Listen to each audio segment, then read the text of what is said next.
this is a controversial conversation, and I'm putting that out right away. I know it's like a rabbit hole, right? You start with something and then you dig deeper, something else comes up. If the group starts to decide what comes on my plate, it shows I have no control in my life. If I can't control my plate, am I controlling my life? Whatever they are doing, where is it coming from? Why are they still holding on to it?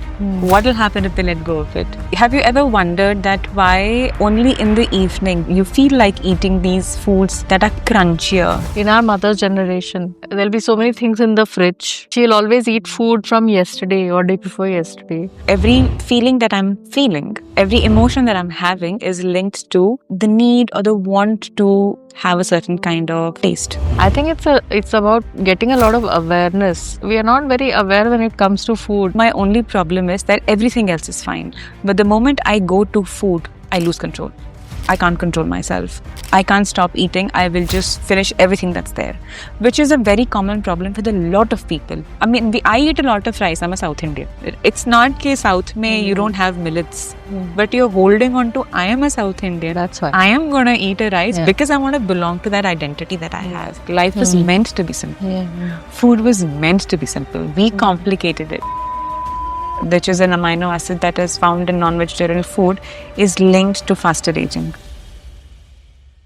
Hi, Dr. Shefali. How are you today? Hi, Reshma. I'm very good. Thank you so much. Yeah, How are you doing? I'm doing very well. And I'm very excited for today's podcast because it's something very close to my heart as well. I've struggled with it myself, for a long time, and I've spoken to you about it multiple times. Yes, food freedom, right, is what we're talking about. India has attained, independence and freedom and all of that in 1947. But I think we've still not achieved much in terms of tackling obesity, right? So it's only growing. And with all these new medicines coming in, Ozempic and all of that, still people are trying to take shortcuts. Uh, what do you think is lacking? I mean, what is that missing piece, which can probably solve it all? So when we talk about obesity, Reshma, we talk about diet. Yes, we talk about exercise. But when you look at a person, there is so much more to that person than their physical body, right? All of us at every moment are dealing with emotions. And we are not taught to deal with them firstly. We are taught to not talk about them, right? So the reason why people are taking shortcuts to losing weight is because they are looking for validation and approval through a lens of people. However, I do believe that medications are really helping those who've been struggling very, very hard to lose weight, right? So it is helping people. But the ones who can lose weight with diet, exercise, and emotional well-being, if they go to medicines, then I'm going to have a little concern with that. Yeah. So you say that emotions are the missing piece because nobody's managing their emotions, right? Yes. They themselves are not acknowledging or managing their own emotions. Even the others, like if they go to a nutritionist, if they go to a fitness trainer or whatever, nobody's talking about emotions, right? How are they feeling about themselves? How are they feeling about their body? Are they being kind to their body, right? What kind of emotions do you come across in your clients, most commonly, and what keeps them from achieving weight loss? So, I'll answer this bit a little later. I'll first talk about the dietitians and the fitness trainers. So, if you really look at people around, including me, we've always been taught to do things harder, try harder, right?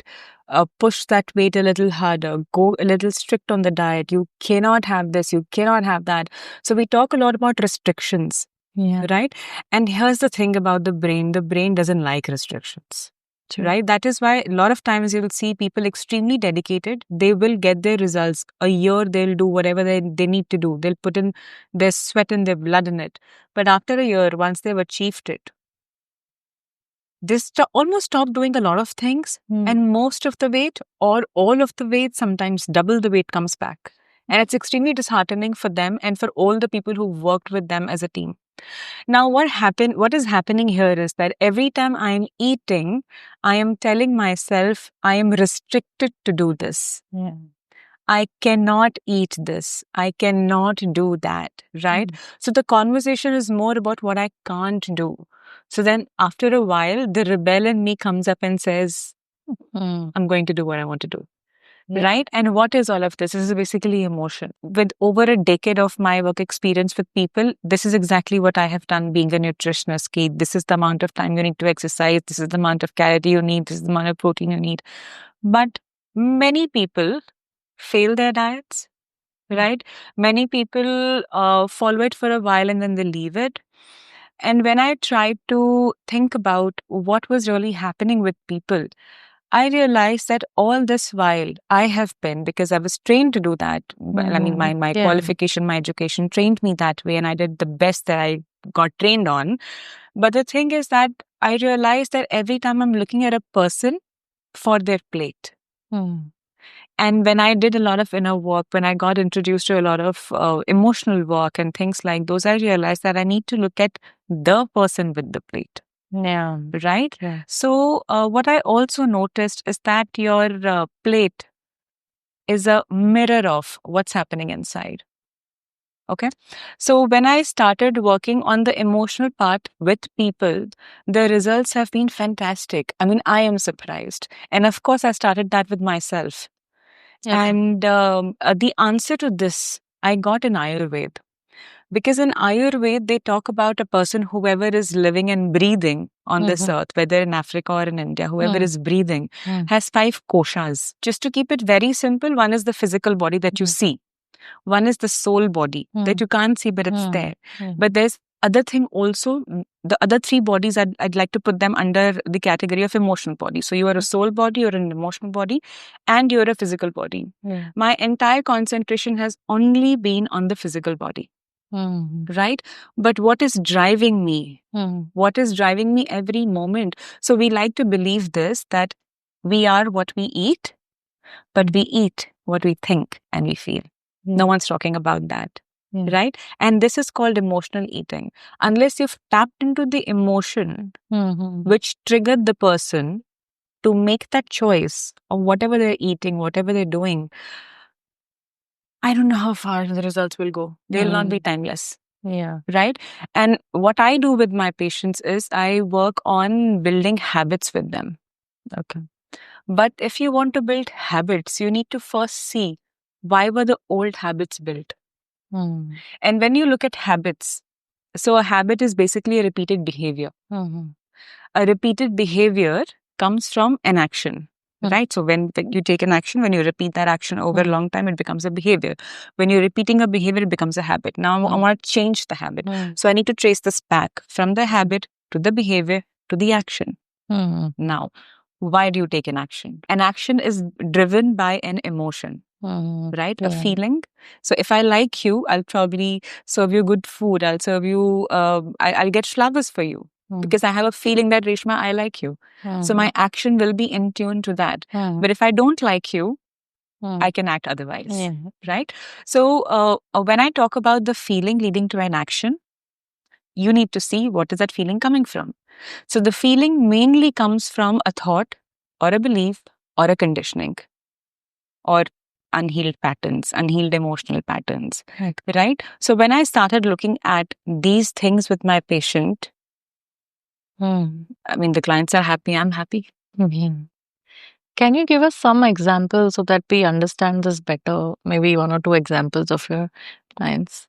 So I'll talk about this one particular client that I had, a female client. She wanted to lose weight because she had knee problems. And she has a physiotherapist who comes home, and she's only been doing her, she's able to do her exercises only while sitting. She can't stand up and do her exercises. She is overweight. So I have a restriction of giving only a certain amount of calorie. In that, I need to give the best nutritious food that I can. But after 2-3 calls, also I realized that she was hell bent on not letting go of that chai and the cookie in the morning. So now she's doing the less sugar biscuits or sugar-free biscuits because she has diabetes and she's overweight. So when I tried talking to her that I anyway have a restriction, right? In that I need to change certain things. This one thing she was not ready to let go of. So when I tried digging deeper with her through our conversation, I realized that she said, "Oh, when we were young, our father used to give us biscuit in the morning with milk.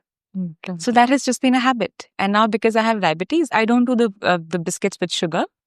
I do biscuits without sugar." So that's when I understood what was happening, and I told her, "So is having the biscuit in the morning with your chai a way for you to connect to your father?" And her face went blank. She's like, "Yeah, probably." So we did some processes with her, and we came up with different ways for her to connect to her father than the food way. So mostly we go to food as a way to express anything, right? What I work with my people is finding a non-food way to express. Now, this was an example where food is connected to an emotion. Okay. I'll give another example. So I had this young boy, a young guy at 34 years of age, 116 when he came to me. Now he's 82. And he came and he said, "My only problem is that everything else is fine. But the moment I go to food, I lose control. I can't control myself. I can't stop eating. I will just finish everything that's there," which is a very common problem with a lot of people. And I'm saying that everybody will have different reason. I'm not saying there's just one blanket reason for everybody. But when we dig deeper with him, I realized that he was the youngest sibling in the family. He'd seen a lot of control on him. So food was one place where nobody else can come. And this was one place where he was losing all the control. And he didn't know what was the reason. So when he worked with him on building boundaries, letting go of the older memories through our processes, from 116 he's come to 82. Wow. And we were at a social gathering, and of course when his family saw him, they were like, "What happened to you?" And I also happened to be there. So he said, "Guru ho." Right? And there was one lady who said, "Oh yeah, but you'll tell me na ki kya kya nahi khana hai." I didn't speak. This guy started talking, and he goes like, No, food relationship is not about that. You will know what you have to eat, how you have to choose, what you choose out of awareness." And I was just looking at him, and I was like, "Shefali, you won today." Right? So, yeah. So right now he is so in control of himself. He's not in control of the emotions. This is one more story, one more success story, I'd say, where things absolutely changed for this person. Yeah. I think it's about getting a lot of awareness, right? Yes. Because we are not very aware when it comes to food. Maximum we might know that, okay, this has more calories, this has less calories or whatever. And we might search on Google and find the calories. But when it comes to what is actually making us eat that, it's it's difficult to get that awareness, and that's what you are shining light on, I guess. So yeah. So can I spill the beans? Yeah. So it's not about awareness of the food. It's about awareness of the self. Yeah. Right? So it's not always about what I'm eating. It's about what's eating me. That I'm choosing not to address. Because it might be just so difficult, because I don't know how to do it, because I've never been trained to do that. Right? How many people have been brought up to be emotionally intelligent? Yeah. We are only brought up to be strong. Hide your emotions, be strong. So the key is self-awareness. Why am I doing whatever I am doing? Yeah. Because the way we are brought up, mostly in India, I don't know about other countries, but even in India, it's basically we are given a certain path, we are given a certain routine. Okay, this is how it is, right? Yeah. You have to study for so many hours, you go to school, come back, and there are certain things at home you have to do and all of that. And somewhere we are not taught to express ourselves, right? And at least at our times, now at least the parents are more expressive. Yes. But at least at our times, we didn't have those honest conversations or, things like that. So we were told to bottle up a lot, right? And that probably has created certain patterns. And it was seen as strength. Yeah. Being very quiet and very controlled. And Yeah. So that was the typical good boy or good girl kind of image. Yes. I remember once I'd come to you and I asked you because suddenly I'd started eating a lot in the evenings, right? During chai time, I started eating a lot of this snacks, kurkure or, The these kind of crunchy ones, I the remember this crunchy ones. conversation. And I don't know what was happening. I know that it's not good for me, but I just couldn't, hold myself. I would order like three kurkure packets at once and finish one whole packet at a time. And I would feel very relieved after that. And I don't know what was happening. And that's why I contacted you. And I got such nice advice from you. Would you like to talk about it? I'd love to, because I think it's not just you who does it. I'm sure a lot of people do it. So have you ever wondered that why only in the evening you get these, you feel like eating these foods that are crunchier, like it could be a biscuit, it could be chips, it could be that kachori, it could be the chaat, anything that gives you a crunch. Every emotion that I'm having is linked to the need or the want to have a certain kind of taste, I'll tell you. So when you're very stressed, you feel like eating sweet. Okay. Right? When you are angry or when you're irritated or when you're frustrated, you want to have something that's crunchy. It's like a physical outlet of your anger or frustration. Okay? Whenever you are feeling a lack of connection, or whenever you are uncomfortable about something that you don't want to address or you don't know how to address, you'll go towards things that are high in fat. It could be the pakoras, it could be the pizzas, it could be the cheesy stuff. So why does this happen is because this is like a coping mechanism of my body or my brain for you to live comfortably. Our brain always wants us to be comfortable, right? So there's this bliss point in our brain that gets activated every time I have something sweet. When I'm feeling low, when I'm feeling sad, I want to feel good, right? So rather than going down to journaling, understanding what is really bothering me, because that is something I don't know, I'll just go and have a chocolate. I'll just go have an ice cream. I'll just go have a mithai, because this is easier, right? So I came across this a reel once where people were talking about that if you're having a certain kind of emotion, have this food. And I felt very bad about that, because what you really need to tell people is that if you are wanting to have that kind of food, please have a look. What are you feeling and how do you tackle that? Right? Yeah. So this is about it. And when we spoke to you also, see what happens is that in the morning when I wake up, I'm usually in a better state of vibration. Right? Now, as the day passes, I meet so many people. I go through so many thoughts. I go through so many emotions, right? I got up late. Probably the maid didn't come. Probably the child is not getting ready on time. I got that email from the client, right? The colleague didn't wish me good morning. I don't know what's wrong with them. So you've just gone through so many things and you've not addressed them because the day has to go on, right? So finally by 4 o'clock, 5 o'clock, when you are relatively getting a break, and you don't know how to handle emotions, you'll go to that low vibration food, right? So if it was just the crunch, Reshma, why did you pick up peanuts? Why don't people pick up mixed seeds? They also have a crunch. Why don't they pick up an apple?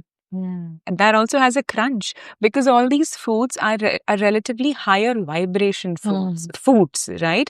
But what my body is asking is something that matches my vibration right now, which is usually these processed food, which we call as junk food.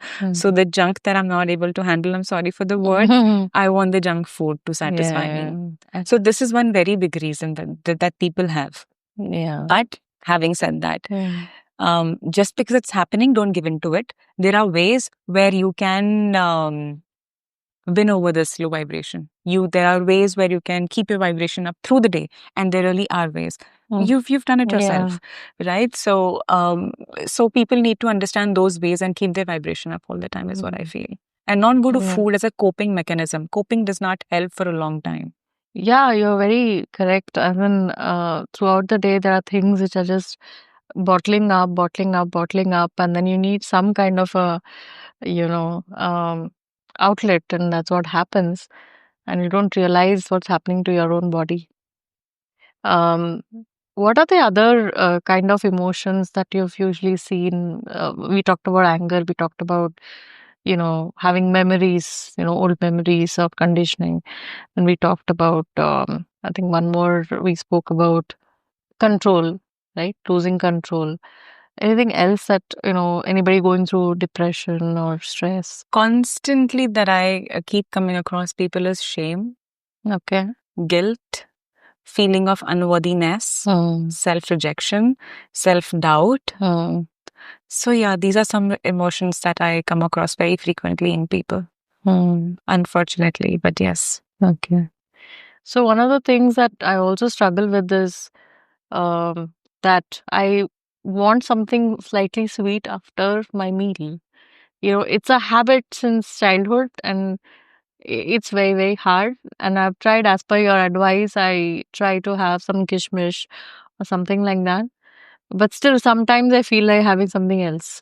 So Yeah. you've answered the question yourself. Actually, you said it's a conditioning, Yeah. right? That's right. So, so firstly, it is the conditioning. Okay. Second, and I'm not talking about reactive hypoglycemia here. I'm ruling out all the clinical possibilities that can be. So, firstly, it is conditioning, right? But why are you holding on to that conditioning is the question, right? Because as a human, my basic need is to belong. Yeah. I want to belong. I want to belong to that family habits, right? Because if I'm absolutely different from all that I've learned, what am I going to belong to?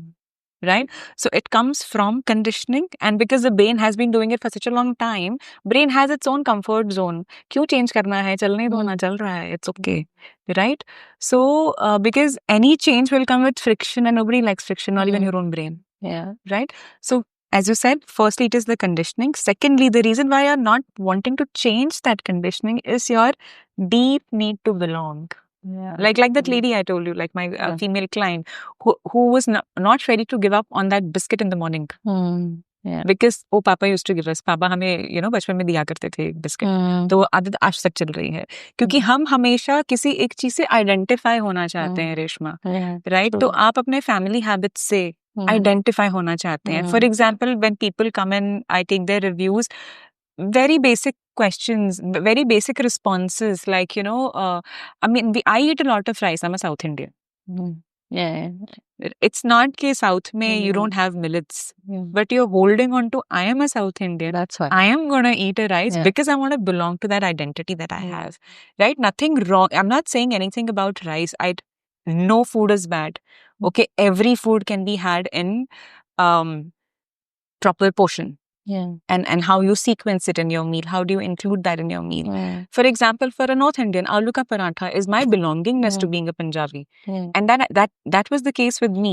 Like aloo ka paratha with white butter had been my cheat meal. Right? And until I really got to know about this part of the work earlier, because when we are doing diet plans, we are telling people ना कि हाँ ठीक है, इस दिन आप weekend पे cheat meal कर लो. तो हम लोग भी अपने आप को चीट मील दिया करते थे. So मेरे लिए cheat meal used to be that paratha. But then later when I did all of this work with myself, I realized that aloo ka paratha is more of a, I relate to it. Right? It's that North Indian gene in me because I'm wanting to relate there. But what you need to really understand and work on is that I have a goal. Whatever choice I'm making, is it empowering me to reach that goal? Or is it disempowering me to reach that goal? That's the way you have to look at it. Because abhi to there is no dearth of availability of anything anywhere in India. Right? And I'm very grateful when I say this, that we have everything available everywhere. Right? So, and still if I go on saying things like that, like how you said कि खाने के बाद मीठा खाना, ये बहुत लोगों की आदत रही है. Now, why is this happening is because Ayurveda में ना, we have different kind of rasas that need to come in a food, right? So there are two things to it. First is that you need to have all those rasas in your food. उसमें से एक रस sweet भी होता है. और दूसरा कि in the earlier times, after food, people used to have jaggery, like the black jaggery. because it is supposed to have good effect on your digestive system. Ab jaggery got replaced with white sugar. Then when white sugar came, we had so many, we had the possibility of making so many kind of sweets. So something that you were having to complete the taste profile as per Ayurveda, or something that you were having to have a good digestion, got replaced with खाने के बाद हम मीठा खाते हैं. Right? So we lost the meaning to it and we held on to the taste. So that's also one reason why people are not able to let go of it. But if I have to answer that in 2 words, conditioning and the need to belong. And then advertising is not doing any good either, right? So taglines like "Kuch meetha ho jaye," you know, and whenever they celebrate, they always need to have some Cadbury chocolate or things like that. So that also sort of conditions you, because you're always looking at these kind of ads and Diwali and festivals and all of that. You know, we are always everywhere we see sweets, right? So the thing is कि पहले time पे ना आपके यहाँ पे हर reason में festival की specific मिठाई बनती थी. लाइक होली पे गुजिया बनती है, राइट? लेकिन वो होली पे ही बनती थी. अभी आपको सारा साल मिलती है, राइट? तो there is nothing wrong in holding on to the roots of your culture. There is nothing wrong in having the sweets on festivals. There is nothing wrong, but the only thing is, are we doing it only on the festivals and are we doing it in the required quantity? Are we? We're not, right? And the other point is that we have related food to celebration. True. We have related food to bonding. We have related food to emotions. We have related food to everything. Like for example, even if I'm in a corporate office, if I'm meeting you, okay, I've come to your office, you will offer me something. Right? It will not be about food. It becomes hospitality, and Indians are fantastic at hospitality. तो ये हमारे jeans में ही है. मतलब खाना हर जगह है, हमारी हर कॉन्वर्सेशन में है. How many times have you called a friend and said, let's go for a walk, I want to talk to you? You must have told them, there's this new cafe that is opened up, let's go try their food. Right? How do we invite people home? आ जाइए खाने पे घर पे. Right? So मतलब घर पे आज ये बन रहा है, come over, I'm making this, come over. Right? दूसरा, if you've come to my house and let's say you're on a diet, I will come with something and say मैंने अपने हाथों से बनाया है. So I've put my emotion and my love in that food. Now you can't say no because then it's rude. Right? So we have found place for food in every area of our existence, and now we are struggling with food because of it. So that is what is happening. Yeah. I understand totally, because even when I go home and meet my parents, my mom is always feeding me, you Absolutely. know, just because she has to feel good about herself that I fed my daughter. She's loving you, but the way she wants to, the way she knows to love you is कि मैंने अपनी बेटी के लिए बनाया है, बेटी इतने दिनों बाद घर आएगी, right? So बेटी अगर डाइट पे भी है तो वो खाएगी because मम्मी ने मेरे लिए बनाया है, right? So, and one more point about festivals and all. What I feel is, at that time, I think sweets and all were not available much, right? And everything used to be made at home in a healthy way, right? And third is, they used to share a lot, right? They used to give it out to other people. They used to feed Brahmins and whatever else they used to do. All those rituals were there. And I'm sure they would not have a lot of those sweets. They would have it in only during those festivals and all. And I'm sure, like you said, gujia is for Holi and those kind of things.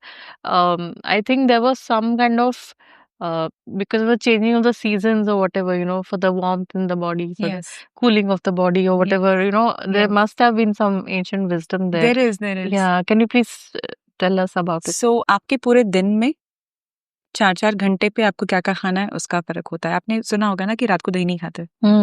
It's a very common practice. This is one part of it, that what kind of food you have to eat through the day. What kind of food you have to eat during the seasons. What kind of food you have to eat depending on the region you are at. Right? जैसे अगर आप राजस्थान में जाओगे तो वहाँ का weather बहुत dry है, इसीलिए वहाँ पे जो भी खाना खाया जाता है वहाँ पे बहुत घी यूज होता है, because your body needs that moisturisation, right? So the food, हमारे यहाँ पे रीजनल फूड इसी कारण हुआ करता था. Okay, so there is a lot of wisdom about that. in Ayurveda, and we probably can have a different conversation for it altogether because it's very vast. But you're right. Depending on the time of the day, depending on the season, depending on the region where you're living, depending on your age, right? आपका खाना बदलता है as per Ayurveda. Also, one more thing is social gatherings, right? In India, I mean, it's such a big thing, right? Shadi and everything is food, food, food. And if you don't eat, or if you eat something less, or if you don't eat certain foods, you're looked down upon and made fun of, right? Especially if everybody else is eating in the Yeah, group. that's what. Yeah. How, I mean, I'm sure you must be getting a lot of clients with those kind of problems. And how do you tell them to deal with that? I teach them how to draw boundaries. Okay. Because see, if the group starts to decide what comes on my plate, it shows I have no control in my life. If I can't control my plate, am I controlling my life? Right? And also telling people that I'm meeting or I'm here to meet you. I'm not here for the food.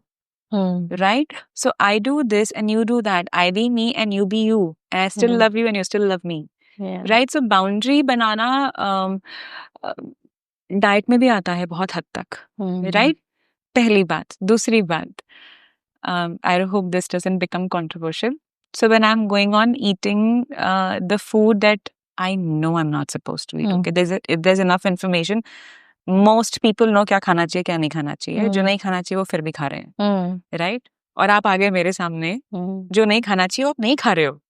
मुझे बुरा नहीं लगेगा मेरे बारे में, लेकिन मुझे बुरा नहीं लगाना है अपने बारे में. तो मैं बोलूँगी तुम भी खा लो यार, मुझे क्यों बुरा लगवा रहे हो, right? So अगेन यहाँ पे एक एंगल ऑफ बिलोंगिंगनेस आता है कि जब सब खा रहे हैं तो तुम भी खा लो ना, क्या प्रॉब्लम है, इतना क्या तुमको है कि तुम्हें नहीं खाना है, तुम भी बिलोंग कर जाओ. बेसिकली वो लोग कह रहे हैं जॉइन द क्लब, और आप कह रहे हो नहीं I am good with the boundary because I love you for who you are not for you eating. So यहाँ पे बाउंड्री सेटिंग बहुत इंपॉर्टेंट एस्पेक्ट होता है.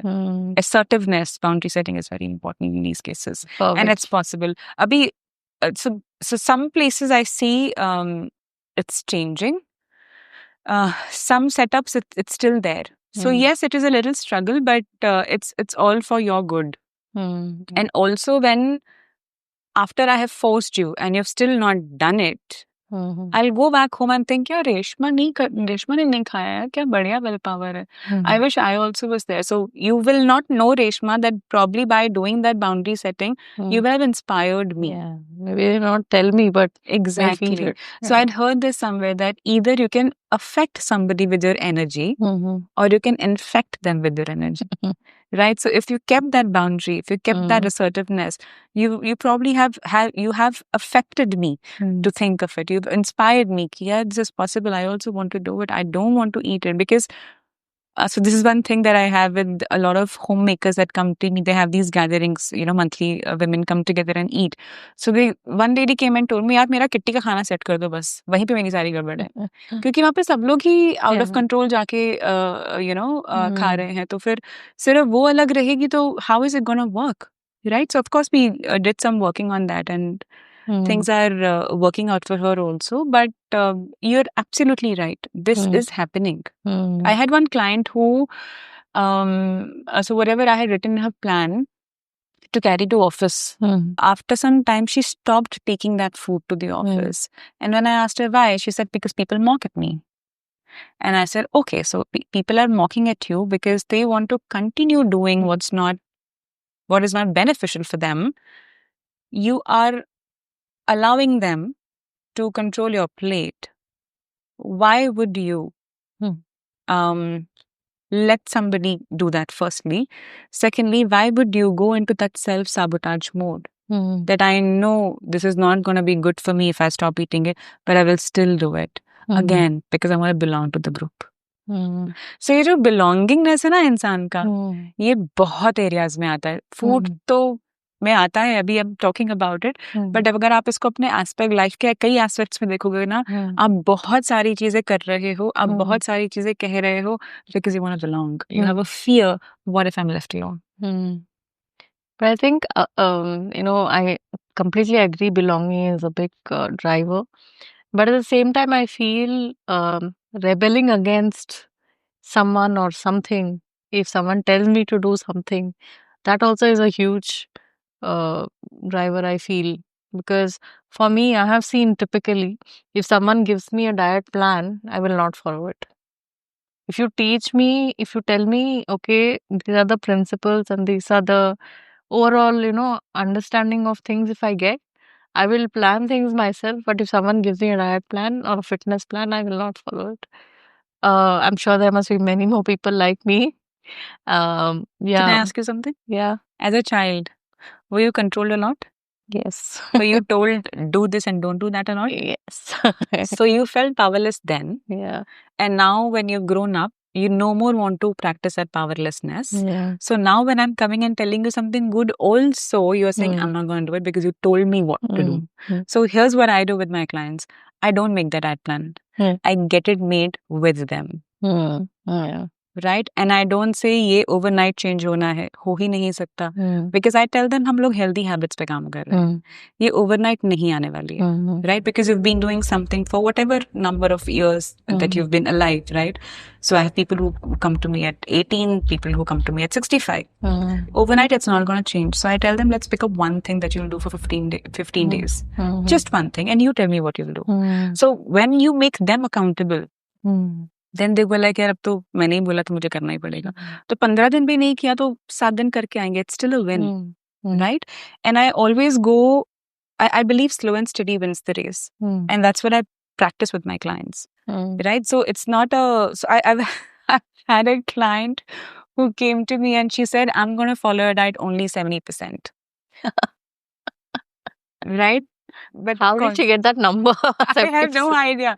She said 70% से मैं आपकी diet follow ही नहीं करूँगी. मैंने कहा, all right. So somebody's come to me with a figure. Usually people just come to me with that attitude के rice नहीं निकालना है मेरे diet से. So I had this client who told me बाकी सब ठीक है लेकिन वो rice आता है ना, वो rice मेरे को बुलाता है. बुलाता है. I'm like, really? He's like, हाँ वो rice मेरे को बुलाता है. So people have very different kind of reasons and emotions attached, but it comes from your conditioning, Reshma. Because you've been told कि आपको ये करना ही है और आपको ये करना ही नहीं है. तो अब जब मैं आपको कह रही हूँ कि आपको ये करना चाहिए, वो like because you could not rebel then, now you'll rebel at everybody who comes and tells you that, even if it's for your benefit. So I have to make peace with my past. 110%. We have to always make peace with our past. That's with the framework that we work on, right? Plate, prayer, peace. Now I just wanted to ask, I've seen, I mean, in our generation, may not be so much, but in our mother's generation, and I see some people of our generation also doing this, that if there's food left, then they will have it, just so that they don't waste it. I've told my mom several times, there'll be so many things in the fridge, and she'll always eat food from yesterday or day before yesterday. She'll try to finish it. And sometimes, even when you can probably throw it, she'll still have it. And not only my mom, I've seen many people in my family doing this, and it affects their weight, it affects their health. And somehow they still feel that we should not waste food, it is God, with that. Yeah. What do you say to people like that? So, this again comes from childhood conditioning. Do you remember हम जब खाना खाया करते थे बचपन में, we were told finish everything on your plate. Yeah. Don't leave anything on your plate, right? Correct. So, of course, it's important to tell children how to have those habits. Take how much of you want right now, finish it. There's always more for you. Right? So, this comes from that bachpan ki awaaz dimag mein, finish everything on your plate, finish everything on your plate, right? So now when I'm adult, that voice is still there because then I never really paid attention to it. But now it's hampering me and I'm still not listening to it because my mind is now working in autopilot that I need to finish everything that's on the plate. There are people who tell me कि मिठाई का डब्बा आता है पूरा खत्म कर जाते हैं, right? या फिर अगर कुछ खाना भी है, I had a friend who used to say, it's okay if you're leaving everything, I'll finish everything, right? So it comes from that thing. What you need to do when you come for counseling is, what I need to do when you come for counseling is understand your upbringing with food, your relationship with food. What have you seen? Like, for example, you've seen your mother do that. तो एक तो हो गया कि आपने सुना है कि finish everything on your plate. दूसरा हो गया कि I've seen my mother finish everything. So now when I'm growing up, again, I want to belong, right? So I'm going to replicate her. And we are mostly replicating our parents if you really dig down really to see and understand your patterns. Most times we are trying to replicate them. It's some kind of loyalty that we are showing, right? Sure. Yes, you should be loyal to them. Yes, you have to love and respect them. There's no replacement to it. But you need to understand now that I'm an adult, what choices do I want to make? Right? So I can cover this only in brief because but it's an actual work with people to understand whatever they are doing, where is it coming from? Why are they still holding on to it? What will happen if they let go of it? What will happen if they don't let go of it? And what choice do you want to make in this moment? I know it's like a rabbit hole, right? You start with something and then you dig deeper, something else comes up, something else comes up. Yes. So it's a very complex thing that you're doing. It is, but the good part is that once you've taken care of that complexity, the outcome will stay forever. Yeah, it's going to be sustainable. It is going to be sustainable. So so every time I have somebody approaching me, I always do a clarity call with them so that they and I are on the same page. What are they getting into? And how ready are they? Right? Because initially when I started practicing this, I saw resistance from people, a lot of resistance from people, because in their mind, I'm a nutritionist. Why are you talking about emotions? Talk about carbohydrate, fat, protein, fiber, right? How much protein do I need? So sometimes it takes me 3-4 calls with them after they have joined me to let them understand what I'm trying to do and why I'm trying to do that, right? So whenever I start working with them, initially it's only the plan, right? Just like a nutritionist, you've come and there is a plan. Next, when they come for a follow-up and I see what they've been able to do, what they've not been able to do, that's when I start tapping them. I talk to them about mind-body connection. I talk to them about the childhood conditioning. I talk to them about beliefs, right? And it's very surprising the kind of things that open up, right? And so what happens, Reshma, is that food is a conscious activity I do, right? So there are many, many kinds of diets right now. People are doing 1 meal a day to still doing 5-6 meals a day. Some people are doing it. But whatever you're doing, it's a conscious activity you're doing. So when I try to take care of your plate and I connect some aspect of the working that we are doing with you, the results are very, very good. Right? So there will be some emotion that I'll connect to with the food you're eating. I'll have some emotion that I'll connect to when you're drinking that infused water. Okay? Yeah, so all of this, it's just very different for each person, but it's very, very meaningful and impactful. You touched upon a very important point about being conscious and being focused on eating, right? So something called mindful eating, I've heard a lot. And I've tried to practice it myself also.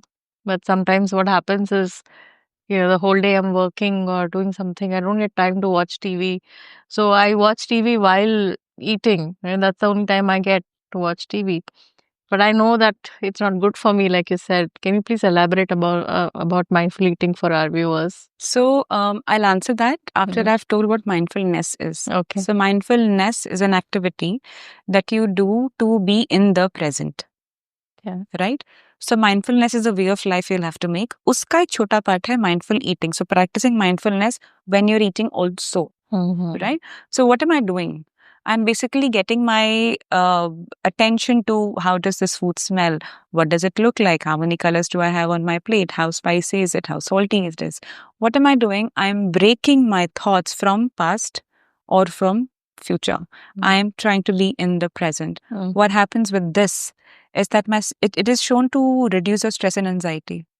Right? It is also because you are with the food at that moment in the present. You are more aware of your body signals that I'm full right now. I can stop eating this. I'm not feeling good about eating this. I'm not going to eat that. There's a concept that's really picking up now, which is called intuitive eating, right? What is that? You have to be mindfully present here. Okay. Also because your body processes food much better when you're connected to it. Right? So these are some of the ways how you practice mindful eating and why you do it, to reduce your stress, Hmm. to be connected to your through your food. You're actually being connected to yourself. So you're not connecting to the food. You're connecting to your signals of the body, your feeling of the body, that I want to have this food and I don't want to have this food and I want to have it this much.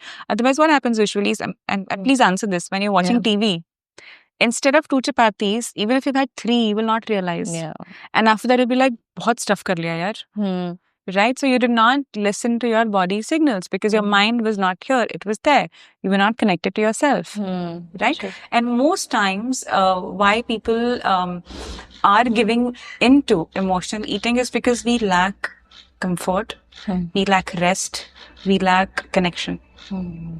Right? So these are some very simple ways through which you can give rest to your thoughts.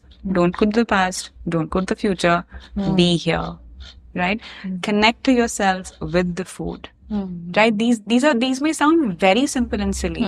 These are extremely important. Life was meant to be simple. Yeah. Food was meant to be simple. We complicated it. Because if I've not done something complicated, my ego is not gonna feel good. Yeah. And we're Right? always trying to multitask, right?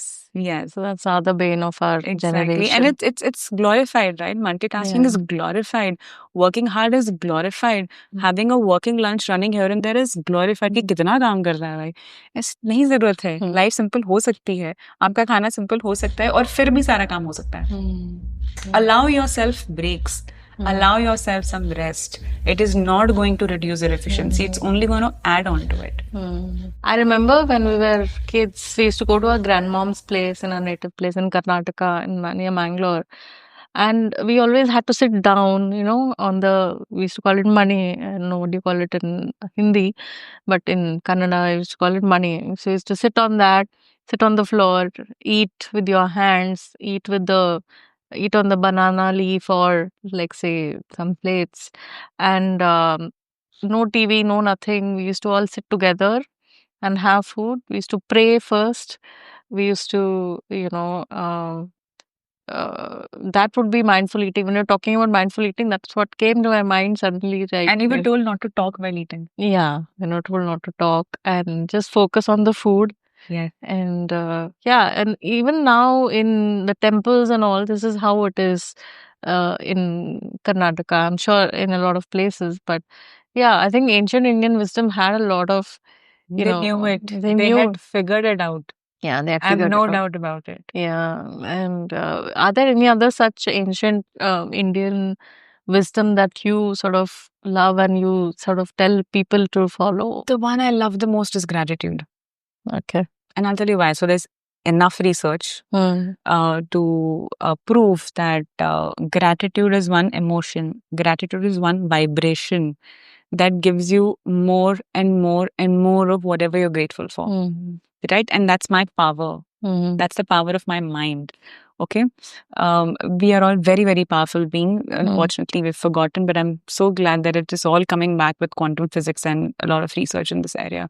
So when I am being grateful for the food that has come on my plate, one thing that I tell my clients always to do it, and I practice as myself, is be grateful for the food that has come on my plate. Right? This also tells me that I am so supported. And I'll explain to you how. So I do a very simple gratitude because I know we are all working and we all don't have time and maybe we don't have a lot of interest in by hearting that prayer that you're supposed to do before food. Fine, given, no problem. All you can do is whenever there's food in front of you, just say, I'm grateful to everything and everyone who got this food on my plate. Now, if you break this down, it's just one sentence. But if you break this down, who all are you being grateful to? You're being grateful to the person who cooked in the home. Could be a house help, could be anybody. You've sent gratefulness to that one person. You've sent gratefulness to the gas in your house. You've sent gratefulness to the stove in your house. You've sent gratefulness to the plate, the company that manufactured the plate, the company that manufactured the spices that you used. You're sending gratefulness to that bhaji wala. Right? Or probably even Swiggy, Zomato, because a lot of people do the that. person who brought it. The person who brought it, you're sending gratefulness to that person. You are also sending gratefulness to your own self for choosing this food. Right? For giving yourself the time कि अब मैं खाना खा रहा हूँ. Right? और मैं आगे पीछे का सब छोड़ के बोल रहा हूँ अभी मैं ग्रेटफुल हूँ. तो just with that one sentence, that small sentence, you've actually sent out gratefulness to so many people, and eventually you've sent out gratefulness to Mother Earth, because that is where the food grew. And the farmers. And of course the farmers, right? So उनके बिना तो चल ही नहीं सकते हैं हम. जब हमारे जो forces हैं और farmers के बिना कैसे ही चल सकते हैं. So I'm very, very grateful for them in our lives. Also because I'm an evil kid. So yeah. So my favorite is gratitude, because it's not possible to make people sit down and eat. Not everybody's going to resonate with that. Though it's a very good practice to eat with your hands. It's a brain activity. You know, touching the food, knowing what the dal feels like and what the rice feels like and what the sabji feels like. It's a activity for your brain. It's a connection you're forming, right? Not many want to do it. Fine. At least follow gratitude when you're eating. That's it. And if you're eating 4 to 5 times in a day, you are consciously practicing gratitude 4 to 5 times in a day. That's huge if you really understand the effect of it. Yeah, right. So that's one practice that I tell my people to do. This is something that I'm going to, I think, implement. And it's so simple, na? Yeah. It's so simple. You just have to say thank you. That's all. So it's been very interesting, Shefali, to know all of this. One thing which you keep talking about is mind-body connection, right? Can you tell us how that helps and how do you improve it? I'll tell you how it works first. So like the name says, mind-body connection. So your mind and your body are connected. Our mind has too many thoughts, right? And too many kind of thoughts. And whatever emotion we are not able to resolve will find a place somewhere in the body. You can never escape your emotions. You can ignore it for the time being, but you can't escape them, right? So if I'm feeling fearful right now, I'll escape it. Sorry, I'll ignore it, but I can't escape it. If, as a personality, I'm a very fearful person, I will develop diseases that have got to do with the root chakra. Root chakra. So, as per Ayurveda, there are 7 main energy centers. There are many energy centers, but mainly 7 energy centers.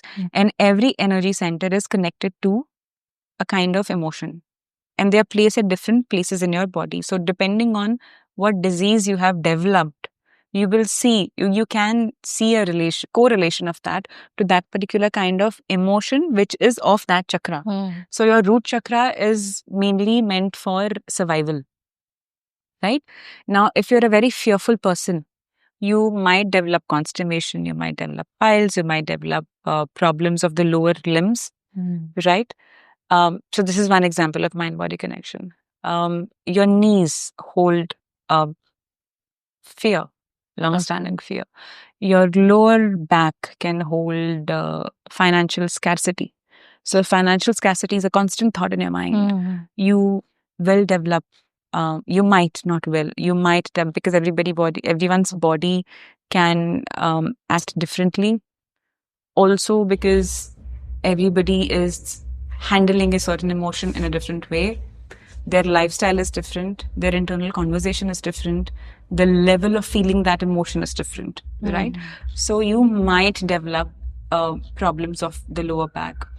If as a person you feel too burdened कि सब कुछ मुझे ही करना है, घर में भी सब कुछ मुझे ही करना है, बाहर भी सब कुछ मुझे ही करना है, मैं ही हूँ जो करूँगा या मैं करूँगी, हो सकता है कि आपके शोल्डर्स में आपको प्रॉब्लम आ जाए, राइट? सो वो इमोशन, बर्डन का इमोशन जिसको आप अब तक इग्नोर करते आ रहे थे, your body will one day come and say कि listen, you need to pay attention to me, I am also here, right? So this is mind body connection. Every disease, so I follow a lot of work on mind body connection, a lot of work done by Louise Hay, fantastic work. She talks about how she has a compilation, so most diseases are linked to a certain kind of emotion, and how to do that, what is it that you need to do, how do you switch your internal conversation, how do you switch your internal talk, because she says whatever you're thinking is a thought, and a thought can be changed. It is that simple. It only takes a practice. It takes the willingness first to become aware, and then it takes practice to change that thought. It's that simple. Life was meant to be simple. We complicated it. Yeah. So, you started your career as a nutritionist, right? And then you did your PhD in nutrition science, science, yeah. food science, and now you're doing something very, totally different in the sense that even though you have elements of nutrition, this is much deeper. Like, how did that evolution happen? Can you just tell us a little bit about your background and yourself? So yes, I started as a nutritionist, did my PhD, did a lot of inner work. I myself have been involved in doing inner work for myself for past 10 years now. And the number of years do not matter. This is a continuous work. Okay. Yeah. So, but when I did this work, I remember there was one, like I told you earlier also, that because I was giving cheat meals to my clients, when I was on vacation, I also used to enjoy cheat meals. So there was this one particular road trip that I did with my husband, and it was some 15 odd days road trip. And by 13th, 14th day, I realized we bought absolutely no junk. Like we didn't have anything that was unhealthy. And I told my husband, I said, we didn't have anything unhealthy this time, yeah? And he's also like, yeah, we didn't. And that really got me thinking. I said, so my conversation started as, why didn't I allow myself a cheat meal? Right? Okay. And then I realized that my mind, my thoughts did not ask for it. Because now my thoughts and my mind were no more relating to it. Right? Like how we spoke about the evening snack time. Yeah. My low vibration thoughts will ask for a low vibration food. But because I've been doing that work, I would say quite well. But I'm again saying it's a never-ending work. My body didn't ask for it. My thoughts didn't ask for it. And it really got me thinking. And the thing is, Reshma, that is the day I remembered this one particular patient who walked into the OPD at Nair Hospital, where I did my internship after my PG. So the first half of the day used to be OPD, okay, outpatients. And there was this one particular person, and I was 21, 22 then. And life is good for us. I mean, kya problem tha life mein, sab badhiya tha. So this particular person walked in. He was around 40, 45. He walked in with his wife, and he looked very grumpy. Okay, and this is in the morning. I'm having a good day. So I said, ये uncle ऐसे क्यों है इतने grumpy? इनको तो मैं हंसा के भेजूंगी. ऐसे मैंने मन में ठाना कि मैं इनको हंसा के भेजूंगी. Okay, so he came and we used to get like 15, 20 minutes with every patient because there used to be so many. So this person came and he sat in front of me and वो तो diet लेने आए थे और मेरे को तो उनको डाइट के साथ हंसाना भी था, right? तो I started asking him questions. I'm asking him question and the wife is answering. He's only sitting like with a straight face. Okay. No matter what question I ask, the auntie will answer. Okay. So I was like, ठीक है जो भी है. So I was cracking jokes. I was cracking PJs also. कि smile दे दो अब तो ये मेरा challenge हो गया कि आपको हंसाना है. So the entire conversation, the entire consultation got over. The diet plan was ready. They were ready to go. And I was like, Shefali, nahi hanse, जाने दे. So he looked at me. He had a very, very slight smile on his face. He looked at me and he said, Madam, मेरे बच्चे मुझसे प्यार से बात नहीं करते हैं. उसके लिए क्या खाने का? And I had no answer. I still today, when I'm telling you right now, also I'm getting goosebumps and I'm feeling, what he was saying. That day, I had no answer because I was trained on food pyramids and nutrients. But today, I know that his diabetes was not just because he was lacking protein and fiber in his diet. There was something deeper, right? He was lacking sweetness in his relations. That responded to extra sweet in the blood, if I may say so, in a very, very lay manner, right? And I felt that person that day sort of, through the universe, hinted me that, Chef, just nutrition won't work. I am more than what I eat.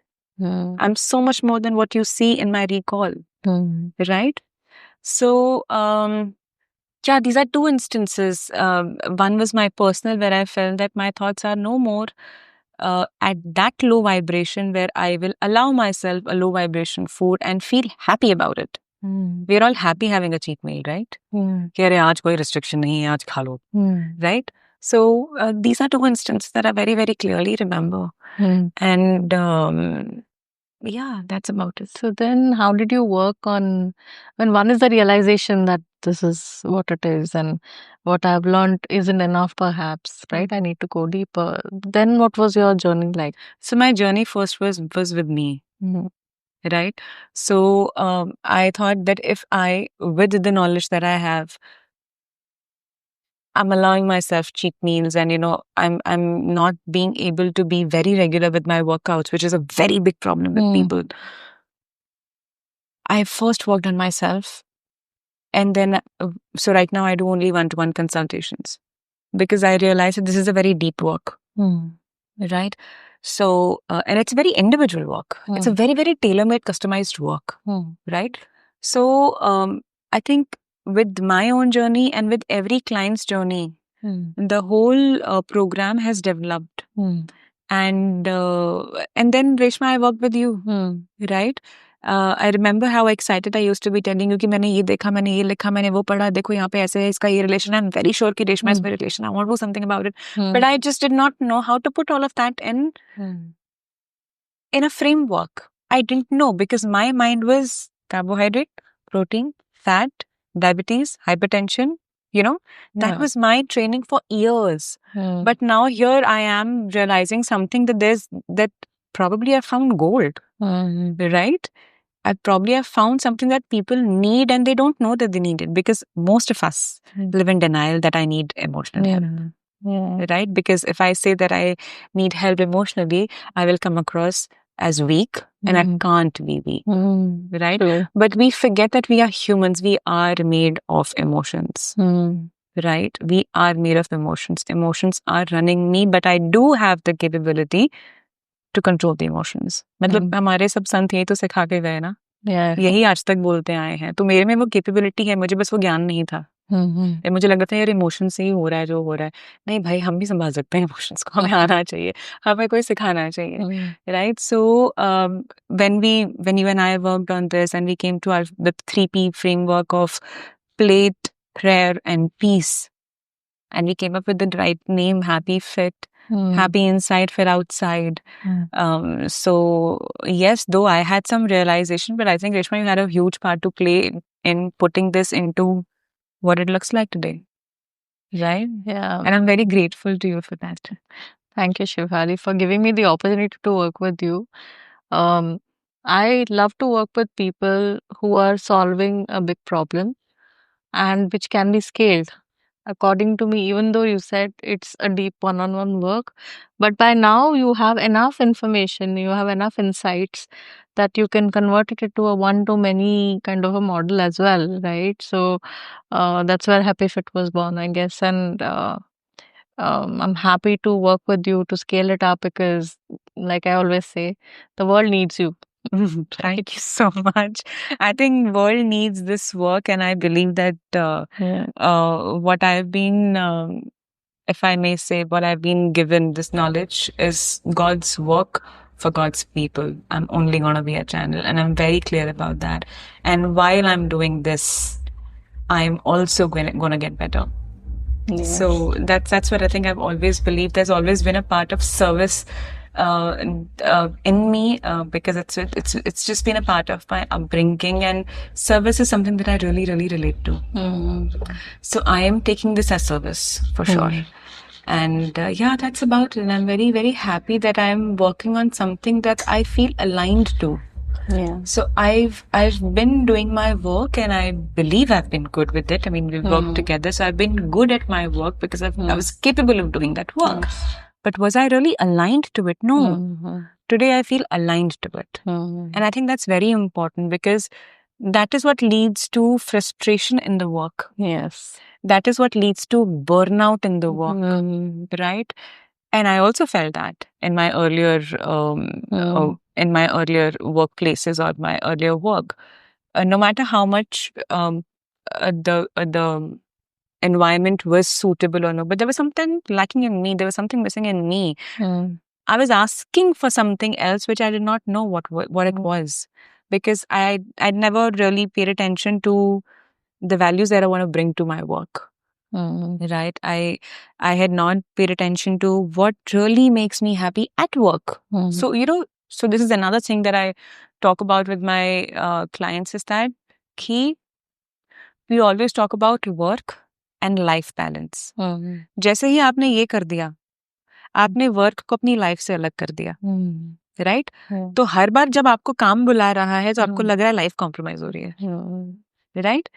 What I work with people is that I work on their life pattern, and I say that life needs to be looked at in 4 quadrants: social, spiritual, professional, and personal. Right? And you need to touch upon these things every day. Okay? So the 4 quadrants are there. They will not be balanced, but they all need to come to 100%. What I mean by this, Monday to Friday, your professional quadrant will demand more of you. Saturday, Sunday, the personal, spiritual, social. That's your choice, how you want to do it. That will demand more, right?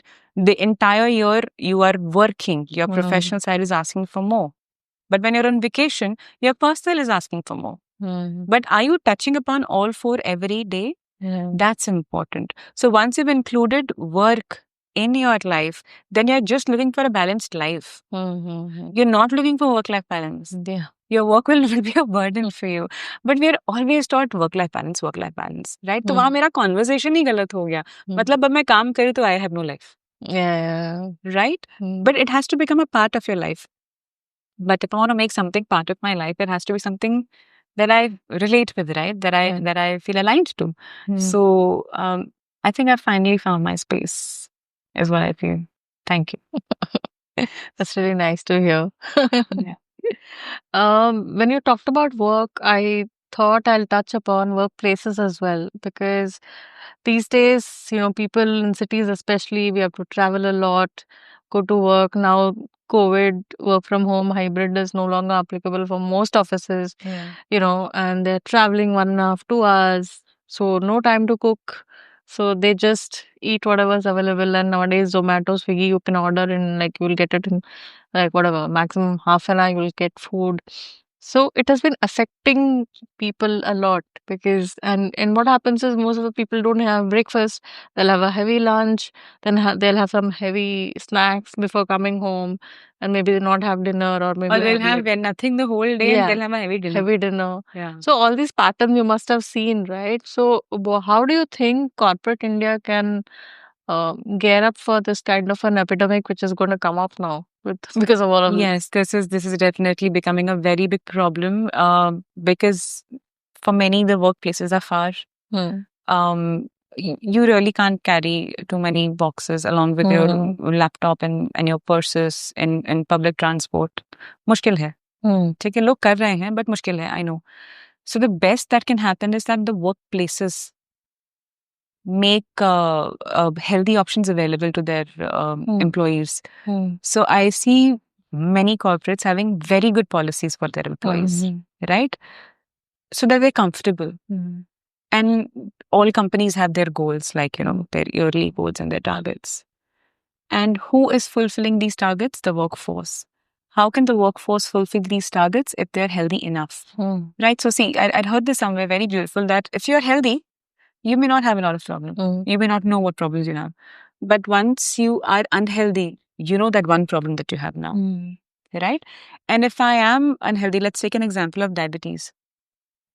If you have diabetes, it is challenging at workplace. Your efficiency goes down. With any kind of disease that you have, your efficiency goes down. I may be working long hours, but if I haven't eaten food, that thought is somewhere playing in the back of my mind. Over a period of time, that's going to add to the frustration कि मैं कमा क्यों रहा हूँ यार, खाना नहीं मिल रहा मुझे ढंग से. Right? So if the corporates can have food available, and I'm not saying free food, I'm saying just have the options available. Because most times people want to have healthy food, उनके पास option नहीं है. Knowledge एक चीज होती है, affordability एक चीज होती है, availability बहुत बड़ी चीज होती है. Is there any way that you work with corporates, or you're planning to work with corporates? Because what you are doing is something that is going to change the lives of a lot of people. And is there anything you want to tell corporates? So emotional eating is a very big thing. And at workplace, we go through a lot of emotions. Yes. So I want to tell all the corporates that, what she has is gold. And definitely at least listen to her, talk to her, see how she can help your employees and yourself as well, and change the way people eat at your, and maybe even you might heal some relationships, heal some, some manager and employee relationships and things like that, and it'll be a happier workplace. Yes. So sometimes, people feel that they are hungry. Is it real hunger? Is it sometimes I mean, even I feel that, and sometimes just after drinking some water, I'm okay, right? So I'm not able to differentiate what am I feeding, right? So can you just explain that? So I'll tell you difference between the actual hunger and difference and emotional hunger. How do you know the difference between the two? So the actual hunger hota hai na, it usually comes up over a period of time. Most times, whatever food is available is good enough. आप वो खाओगे और आप शांत हो जाओगे. But जो emotional hunger होता है वो एकदम से आता है. यूजुअली एक इंस्टेंस, एक मेमोरी, एक सिचुएशन के बाद आता है और आपको एक स्पेसिफिक खाना खाने का मन करता है. राइट कि मुझे वो वाली चॉकलेट ट्रिपल पेस्ट्री खानी है. राइट सो या मुझे पिज्जा खाना है. राइट स्पेसिफिक जो होता है ना and followed after a situation, an instance, a memory, a feeling, that's emotional hunger because now you are eating for the emotion. There when it's gradually coming up और quinoa salad मिला तो भी अच्छा है. ठीक है, अगर खिचड़ी मिला तो भी अच्छा है. तो और आप उसमें शांत हो गए हो तो वो आपका एक्चुअल हंगर है. ये बहुत सिंपल तरीके हैं जानने के. Like how you said rightly hydrated रहना बहुत जरूरी होता है. Sometimes when I feeling hungry just have few sips of water. Sometimes we confuse thirst with food. Right? Because thirst means what? Body is asking for water. But you might just say my body is asking for something, मैं कुछ तो डाल लो. Right? So this is how you differentiate between actual hunger and emotional hunger. So all these must be part of your program as well, 100%. right? So and every client is different. So can you explain a little bit about your mission or vision? Like where do you see this going? How do you want it to scale? Or what do you want to impact? So what I want to do is firstly, I want nutritionists to start looking at people for who they are over what they just eat. Because what they're eating is a reflection of what's happening inside. Otherwise, answer me this, Reshma. You have the money. You have everything available. You don't have any dearth of knowledge these days. आप Google पे डालो बहुत कुछ मिल जाता है. ठीक है, उसके बाद भी आप कर नहीं रहे हो वो जो आपको करना चाहिए, या फिर आप थोड़े टाइम के लिए करते हो फिर छोड़ देते हो. राइट तो ये सब क्या है कारण? What is the why? So I'll tell you one client who had come to me and he's like really excited. I want to lose weight and this. So I always start with their why. I said, why do you want to lose weight? Because people tell me I've put on weight. I said, if people tomorrow stop telling you that you've put on weight, would you still want to lose weight? He had no answer. Because what he was wanting is people's validation. And he was wanting to be liked by people. Right? And he wanted people to say things that he will like to hear in return. He did not want people to come and say कि कितना मोटा हो गया है या कैसा दिखाई दे रहा है. He doesn't want to hear that. क्योंकि उसको अच्छी बातें सुननी है और उसको उनसे वैलिडेशन चाहिए, उनसे अप्रूवल चाहिए, तो उसको वजन घटाना है. और यही रीजन है कि कुछ लोग एक टारगेट के लिए वेडिंग्स के लिए वजन घटाते हैं. राइट वेडिंग आ रही है, वेकेशन आ रही है, वजन घटा लो. Right just imagine the kind of life you would have where you are the weight you need to be. उसमें कितनी भी शादियां आ रही हैं जा रही, फर्क ही नहीं पड़ रहा बिकॉज आप तो बढ़िया ही शेप में हो. कितनी भी वेकेशंस आ रही हैं जा रही, कुछ फर्क ही नहीं पड़ रहा बिकॉज आपको तो हमेशा पता है कि मुझे क्या खाना है, क्या नहीं खाना है, कैसे करना है. मुझे खाने को लेके अपने इमोशंस को कोप नहीं करना है. You have that knowledge and you practicing that. Right so what I want, my mission is that पहली बात people should know what they need to eat. So this is what I tell my client, that if you need me for more than 6 months to know what you need to eat, it's my failure. Right? आपको, and I'm not talking about clinical cases here. Okay, I'm talking about regular people with no disease yet. Okay, you're supposed to know what you need to eat, and food can be very simple. Your choices have to be very simple. कुछ बहुत ऐसे अगड़म तगड़म करने की जरूरत नहीं होती है, right? और अगर आप वो नहीं सीख पाए हो 6 महीने में, तो ये मेरा फेलियर है. After 6 months, you should not need me. And I have many clients who join me for food relationship, and I'm very confident that they're not going to go back to the old diet that they had, and now they've joined me only for life coaching, purely because they understood कि game कुछ और चल रहा था. हमें लग रहा था कि खाना फिक्स करना है, लेकिन खाना नहीं फिक्स करना था. खाना सही होना, वजन घटना had to be a byproduct of what was really happening inside me, which I was ignoring because I didn't know what to do. Right? So I'm not blaming people here. They really don't know what to do. Like, I didn't know for the longest time how to handle my emotions. I know how to take care of my silk sarees very well, but I didn't know how to take care of my emotions very well. Right? So yeah, my mission is that people be looked at for who they are and what's really happening with them. What they are doing with their food is just a reflection of their inner story. Right? And for this, a lot of emphasis will need to be given to behavior therapy. Even with professionals, they will need to be trained in behavior therapy. It may be a little controversial, but I just want to ask it anyway, because it's something which I'm thinking about as I'm aging. Animal-based foods, whether it is actual non-veg, like your eggs and chicken and all of that, or even milk or, paneer, cheese, curd and all of that. What do you suggest that people do? Because there's a lot of conflicting advice these days. Some people say just don't have non-veg. And then some others say, no, you need it for protein and all of that. But I want to also know, what is the emotional angle in this? If you're craving for more of animal-based foods, or even curd, there's something about curd for me. Like, I cannot live without curd. So I just want to know, what is the, what's the right thing to do? So let's talk about the energy part. So this is a controversial conversation, and I'm putting that out right away. This is controversial. This is the research is still coming up. It's not there yet. Okay. Yes, people eat non-vegetarian for protein, and yes, we need protein. But there are many vegetarian sources of protein as well. So earlier, the research said that a non-veg protein is a complete protein and the vegetarian protein is an incomplete protein unless you do the right kind of combination, like a cereal and a pulse. Right? But there is also some research coming up that says that methionine, which is an amino acid that is found in non-vegetarian food, is linked to faster aging. Oh. There is some research coming up. Okay. So that's one reason. Secondly, coming to the energy part of it. So,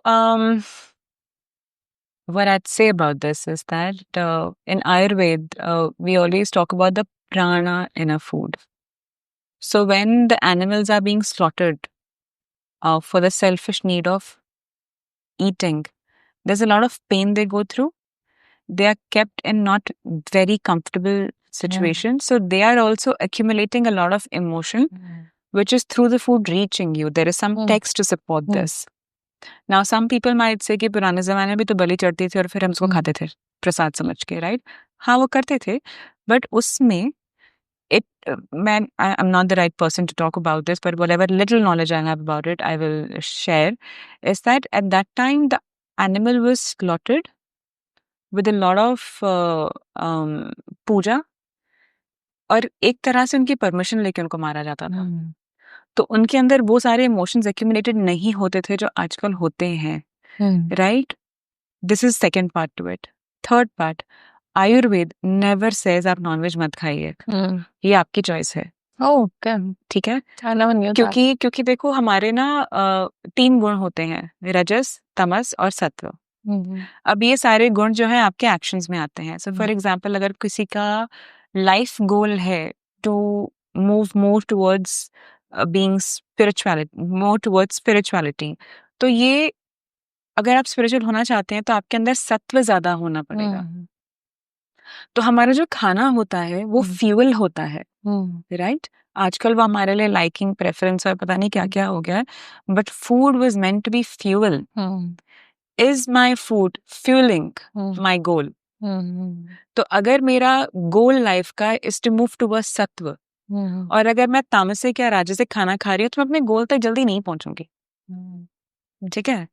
और ये आपकी free will है, हाँ, humans have a free will, even God does not interfere in that.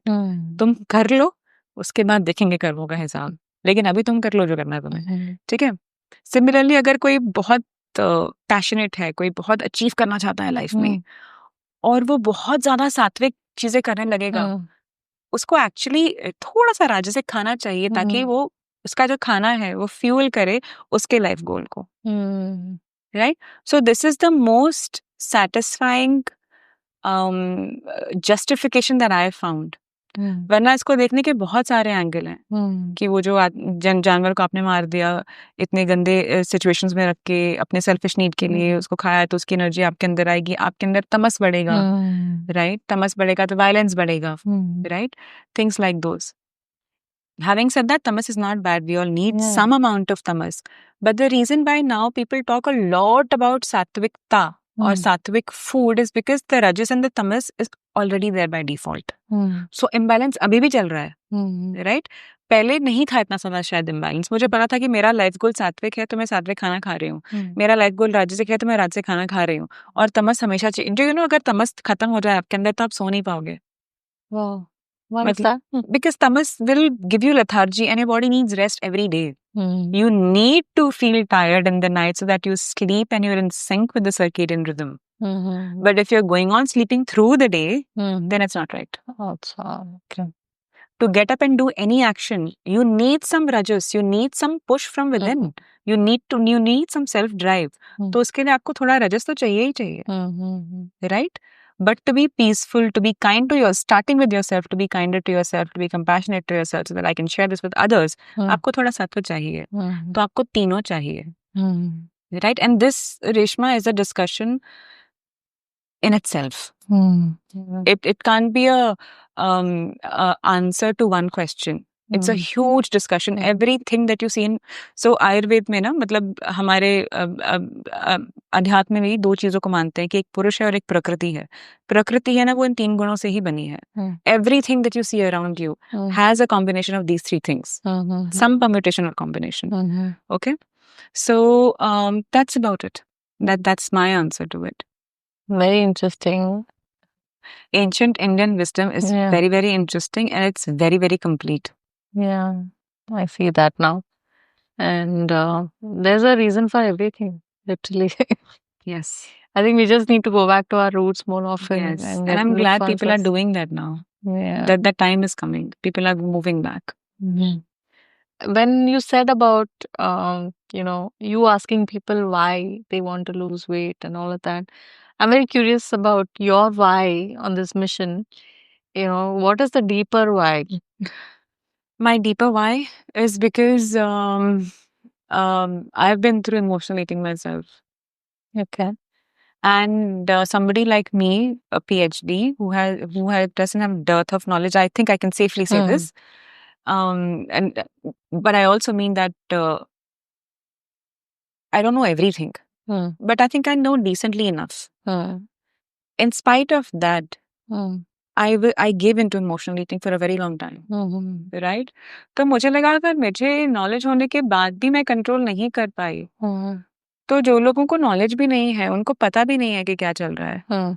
हम सोच कुछ रहे हैं, जैसा मैंने कहा गेम कुछ और चल रहा है, right? Yeah. So once you fix that game, once you learn how to play this game, rest everything becomes a byproduct, right? And hence the framework, right? Plate, prayer, peace. Because peace is what you really actually want to chase. Also, you've been through a lot of different jobs and different kind of career trajectory that you've had. Can you tell us what all you've done and then how that sort of pushed you to your why and how sort of that pushed you to your mission? Because I believe, because I've gone through a lot of career changes myself, but now that when I turn back and see, every job, every role had its purpose in shaping who I am today. And now I see the full picture. Now I see the map, right? That, okay, this is what it was, right? And some jobs may have been good. Some jobs may have been not very satisfactory and all of that. I may have had conflicts, but now I understand why I had those in my life. So, is there anything like that that you would like to share? So I took up nutrition because I wanted to do something that I can directly relate in my life, right? When I started following nutrition, I was very happy. मुझे बहुत मजा आता था nutrition, लोगों से मिलना, उनसे बातें करना, सब कुछ. But over a period of time, I started understanding कि no matter how much I tell them कि आपको ये करना है, वो कर नहीं पा रहे हैं. Right, I had this girl who had PCOD and she used to come to the gym where I was working and she said, but hello, my mother's working. I cannot ask her to cook separately for me. Okay. And that's when I realized that I wish that we have a food industry where I, as a nutritionist, I am confident that I can tell my client, go pick that up from the shelf and eat, it's healthy for you. And this person can go pick that up from the shelf, trusting that it's healthy for me. I don't have to bother my mother anymore. I don't have to do 10 extra things in the house myself now. Life is becoming easier. That's when I moved a little toward, that's when I moved towards doing my MSc in food technology. And I always wanted to do a PhD. So there is no doubt about it. I wanted to be a professor and I wanted to do a PhD. So उसके लिए आपको PhD चाहिए होता है. But जब मैंने PhD किया, जब मैंने फंक्शनल प्रोडक्ट्स डेवलप किए, तो मुझे लगा कि there is a lot more I can do than just teach a certain syllabus. And ये मेरा चॉइस था. I am not passing any comment on the professors. Whatever I am sitting here today is because of my professors. So they are also important. But मुझे individually ऐसा लगा कि शायद मैं थोड़ा अलग एक्सप्लोर करना चाहती हूँ, थोड़ा अलग और करना चाहती हूँ.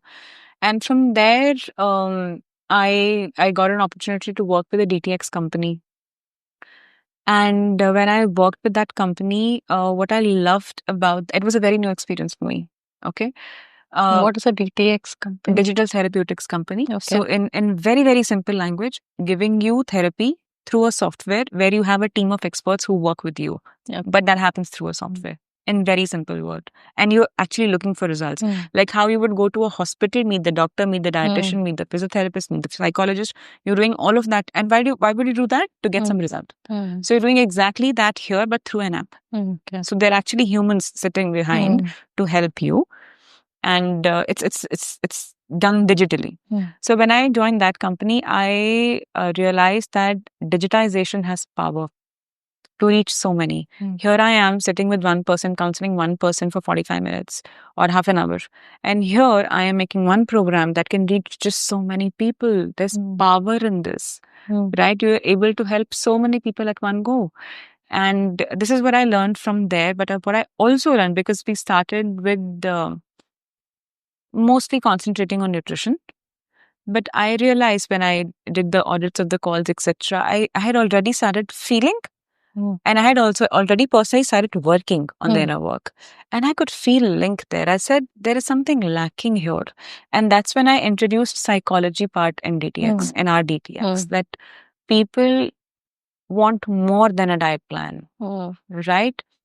And that's when my belief in you need to look at people for who they are strengthened. And once I left that, I started doing some other modalities, some other healings, and I realized, like, I did Reiki, I did Akashic reading. I also learned about Lama Phera Buddhist healing, and I realized that to my physical existence, there is something existing that does not look physical, or I can't see it, but it is there. When I started searching for it, I found something in Yoga Ayurveda about the 5 koshas that I spoke to her. And I said, this is the answer, right? Like right now when I'm sitting with you, I'm sitting with all my emotions. Some emotions are coming up, some are suppressed right now. When I go home, some emotions will come up, some will get suppressed. So all the time I am moving around with my emotions. How can I ignore them and help you? Right? So now when I look back, I feel everything was just contributing to me to my journey of coming and saying happy fit is what I need to work on or what I want to work on. This is what I feel aligned with. I've always been a people's person. I've always been a very giving person. So yeah, that's about it. So I am finally here. Let's see where this goes. So Shifali, whenever I go to watch any movie, I cannot resist popcorn. Okay, I know you've worked a lot on me, but somehow popcorn has been my Achilles heel, like they call it. I mean, just the smell as soon as you enter, even if I've eaten, I still feel like having it. How do I manage it? And I'm sure many people like me are there. So you're giving. We'll talk about it with the example of popcorn that you said, but really, what's happening there? So as children, we've always associated um, watching a movie with eating the popcorn, right? So you have that memory there, right? And of course, that action when you do repeatedly, it has become a habit कि हम जब भी movie देखना चाहते हैं हम popcorn खाते हैं, right? और आप जब थिएटर में जा रहे हो with that nice fresh smell that attracts your senses and hence you, it's a perfect combination of habit, emotion, and environment, right? And we very easily give into it. So what you can do is, and I'm not saying that it's always this, it could actually be hunger. Somebody's coming from office and coming for a movie. It could be that. So what are the things that you can do is you can, before buying it, you can take a pause and ask yourself, do I want to give into this? Do I really want to give into this? Is it going to empower me to go towards my goal? If you're going to the theater from home, eat something and go. Because see, when you're hungry, जब आपको भूख लगी है और ये environment, emotion और habit साथ में आ जाएगा, आप किसी की नहीं सुनने वाले हो, right? Because अब hunger भी बोल रहा है कि मुझे चाहिए, शरीर भी बोल रहा है कि मुझे भूख लगी है, right? So always eat something from home and go, so that even when you go there and you give in sometimes, you control the portion size. Take the smallest packet and share it among people. If you go there hungry, you will take the biggest basket of popcorn, right? So, of course, also hydrating yourself because sometimes we confuse thirst with hunger. Hydrating yourself, asking yourself why, taking a pause before that, eating something from home and going, and controlling your portion size. And this is true for everything and everywhere, not just a theater. If you're going out with friends also, you can follow these simple things. But why don't like these cinema owners do something about it? I mean, they can charge. I mean, they can just keep healthier options and charge people for it. It's okay. But they're not keeping any healthy options. So there are some theaters that do keep, very few, right? And of course, they're premiumly priced, right? So, so of course, affordability, I can't really comment on affordability. It's your choice. But the other theaters that do not have it, yes, I think they should come up with some healthier options that are also reasonable because in the end, sale तो उन्हीं का होने वाला है, right?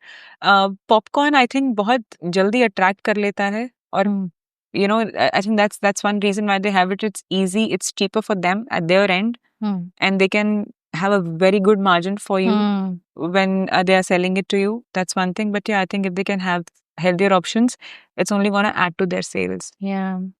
I remember when I was a kid, like we used to go to movies, we used to get those small packets of like The yellow colored ones. 10 rupees or whatever, right? And now the popcorn costs more than the movie ticket itself. Yes, And you know, they price it in such a way that you know the smallest packet will be just around like 50 rupees less than the largest one or something like that, like 100 rupees or whatever. And then you feel like, okay, itna dalungi to itna bada mil jayega. So, you know, all those, I know they play around with people's emotions and people's psychology there, but yeah, it is not a good thing that's going on. And I'm guilty of it too. Yeah. So they're free to do what they want to do, and you're free to do what you should be doing for yourself. Yeah. So yeah, I think that it's a choice you're making at that time also.